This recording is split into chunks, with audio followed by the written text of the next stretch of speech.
Good morning and thanks for joining us on TVC Breakfast. We're streaming live on YouTube and you can connect with us on Twitter using the hashtag TVC Breakfast. All right, let's begin with the news now. The Nigerian Air Force has launched an offensive on armed bandits at the location near Dangote village in Zamfara State, killing scores. This is in continuation of its operations aimed at rooting out criminal elements from their safe havens within various forests in the northwest. The Air Force stated that the operation was executed based on credible human intelligence reports, indicating that some bandits' leaders had assembled for an overnight meeting in a cluster of huts at the location to plan for attacks against nearby communities. The air component dispatched 2 Alpha jets and an attack helicopter to strike the location. The Alpha jet attacked the location in successive passes, took out the bandits in the surrounding bushes in their first few strikes, destroying 2 of the huts housing the key leaders. And the Chief of Army Staff, Lieutenant General Tukur Buratai, has charged officers and soldiers of the Nigerian Army to either lead, follow or get out of the army. He said this during the opening ceremony of a 6-day transformational leadership workshop for mid-level officers and soldiers organized by the Nigerian Army headquarters in Abuja. The workshop with the theme Lead, Follow or Get Out of the Way is part of the Army's chief efforts to have a professional, responsive Nigerian Army in the discharge of its constitutional roles. The Transformational Leadership Workshop is designed to foster a critical and strategic thoughts as an intangible attribute of every service personnel. Joining me now is Colonel Hassan Stanlabo, retired, a security consultant. It's good to have you join us, Colonel. Thank you, Mike. Right. When it comes to the issue of commitment in the Army, we have read how it goes with the command system in the Army. But when the Chief of Army Staff is talking about inadequate commitment of officers under his command, how troubling is that to you? Thank you, Mike. It could be very disturbing, more so when it's coming from the top of the hierarchy, the chief himself. You know, and I think what we should be doing now is saying, look, what could be responsible for this? All right. Falling back on hindsight, I want to say welfare issues should be looked into. And then do the men actually have the right equipment in the field to work with? I think it's clear and quite known to us all today that equipment and logistics are a bit lacking in the forward lines for troops use, just like the issues of funding and manpower, which we did talked about. And manpower is very, very key too. We know that the bulk of the troops or strength we need to infest locations, I use the word infest, are just not there. We don't have that number. So in the short run, I mean, if we want to address the issue of manpower, it has to be done in short and long term. For short term, I would want to prescribe that, look, we bring in our reserves. All those who left the army between 0 to 5 years should be recalled back to service and engaged on a 3 to 5 years contract. You recall them back with very attractive incentive, otherwise that call order might not be obeyed. You call them back with good incentives, take them on board, I mean select the physically abled ones among them, take them on board, give them 3 weeks, 4 weeks, you know, training or knock off, like we say, knock off the civilian ideas they may have reacquired, and send them to the forward lines. Okay? Since they have good incentives, they will happily go, all right? Because we all know that with most retirees, things are not too good. The pension is nothing to write home about, and so on. We understand what it takes to train a military officer. Yes, I was coming to the long term, and that would address the issue you are bringing up. All right. That is, the first one I've talked about is in the short term, bringing in your reservists. In the long term arrangement, expand your training facilities. Open more training schools in the north, in the east and south-south. 3 training schools I want to recommend, each with a capacity of nothing less than 3,000 men at a go. Get the right instructors on ground. Avail them the usual 9 months or 1 year training, which will give regular soldiers. All right? Is there any strategic reason why you mentioned the north, east, and south? Yeah, I'm looking at some areas where we don't have military training depots. Okay. We have one in the north already in Zaria, okay. The present depot in Zaria. We could still open one more in the north. Then look at the east, look at the south-south, okay. Or maybe even the west. But open 3 more, right. with no less than 3,000 capacity.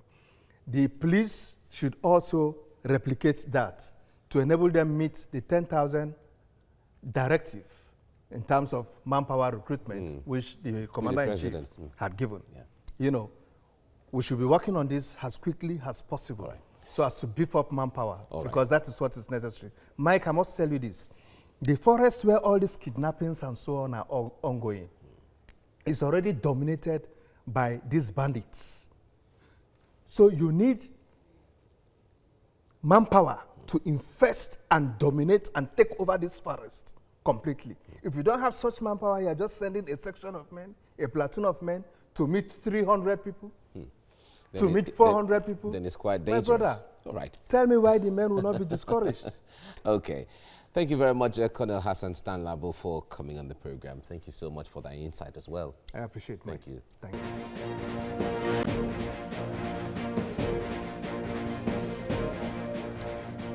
It's a great Wednesday morning. Thanks for joining us on TVC Breakfast.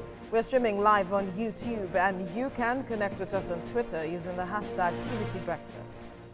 All right, let's kick on with the news now. U.S. and China will resume trade talks ahead of a meeting between their leaders at the G20 summit next week, and that's according to U.S. President Donald Trump.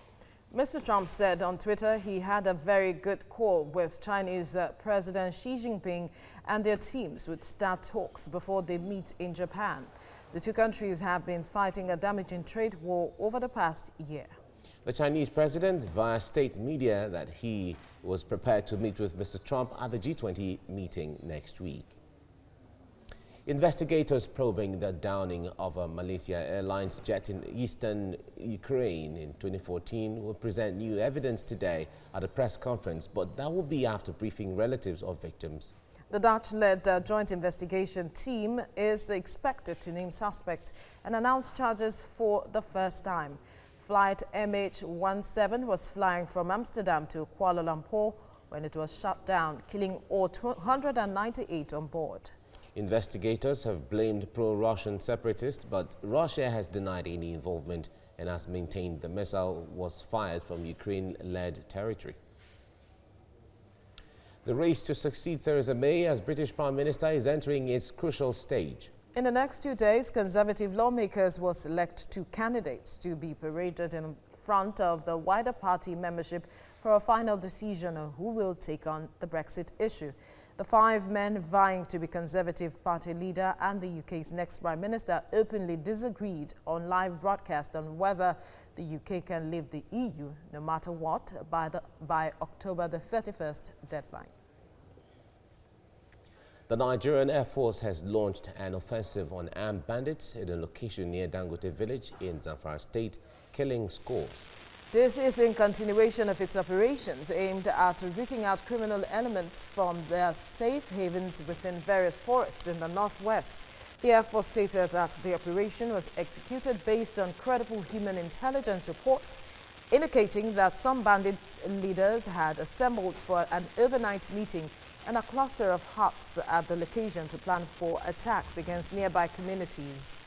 Now, the air component dispatched 2 Alpha jets and an attack helicopter to strike the location. The Alpha jet attacked the location in successive passes, took out the bandits in the surrounding bushes in the first few strikes, destroying 2 of the huts housing the key leaders. And the Chief of Army Staff, Lieutenant General Tukur Buratai, has charged officers and soldiers of the Nigerian Army to either lead, follow, or get out of the way. He said this during the opening ceremony of a 6-day transformational leadership workshop for mid-level officers and soldiers organized by the Nigerian Army headquarters in Abuja. The workshop with the theme Lead, Follow or Get Out of the Way is part of the Army Chief's effort to have a professional, responsive Nigerian Army in the discharge of its constitutional roles. The Transformational Leadership Workshop is designed to foster critical and strategic thought as an intangible attribute of every service personnel. Joining me now is Colonel Hassan Labo, retired as security consultant. Thank you for joining us on TVC Breakfast. Now, when you hear the Chief of Army Staff talk about the commitment of his men not being sufficient, especially when the nation is being faced by a barrage of security issues, how does it come to you?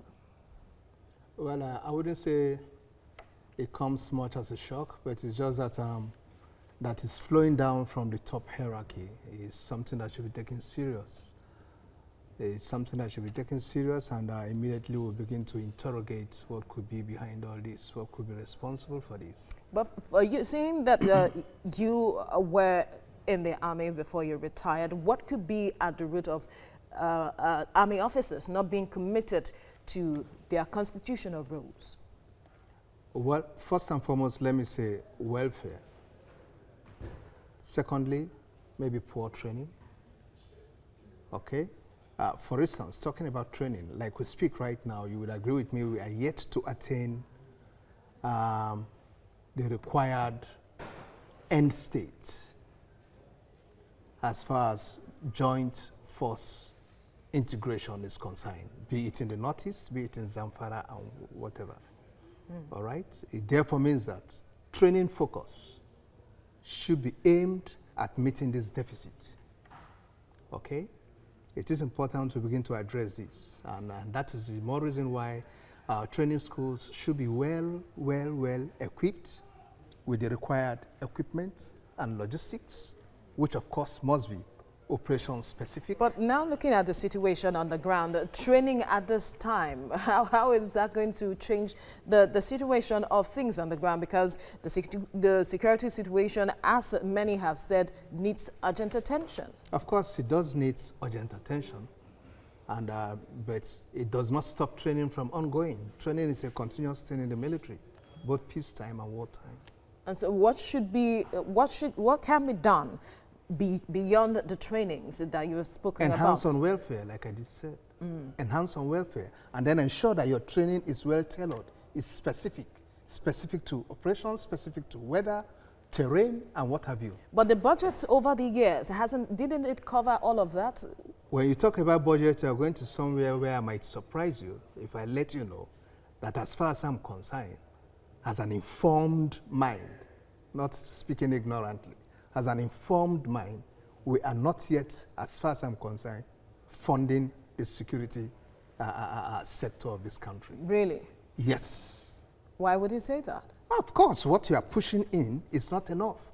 And it's not enough because you are completely deriving or sourcing your funding for the security sector from just one source. And what is that source?